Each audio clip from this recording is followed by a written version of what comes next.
America और Israel ने Iran पर हमला कर दिया। तेहरान, नस्फहान, कौम, कर्ज, करमानशाह, लौरिस्तान, शिराज और तब्रेज़ में धमाके।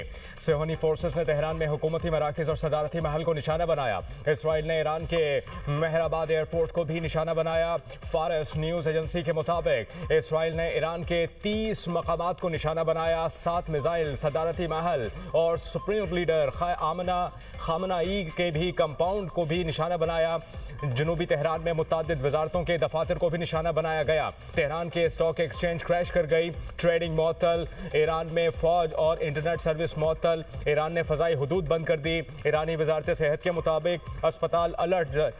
तस्दीक होने के बाद जख्मियों की तादाद का ऐलान किया जाएगा। ईरानी मीडिया के मुताबिक ईरानी सुप्रीम लीडर और सदर महफूज मकामात पर मुंतकिल हो गए।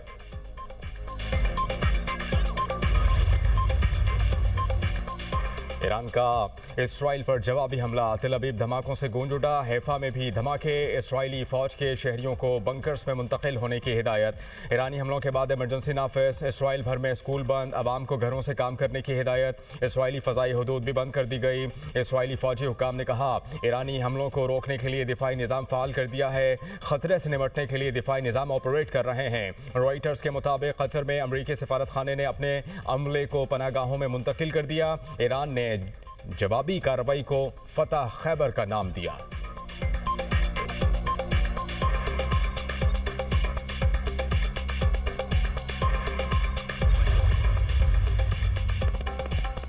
अमेरिका ने ईरान के खिलाफ बड़ी जंगी कार्रवाइयाँ शुरू कर दी। पासदारान इनकलाब गार्ड्स हथियार डाला तो या मौत के लिए तैयार रहो।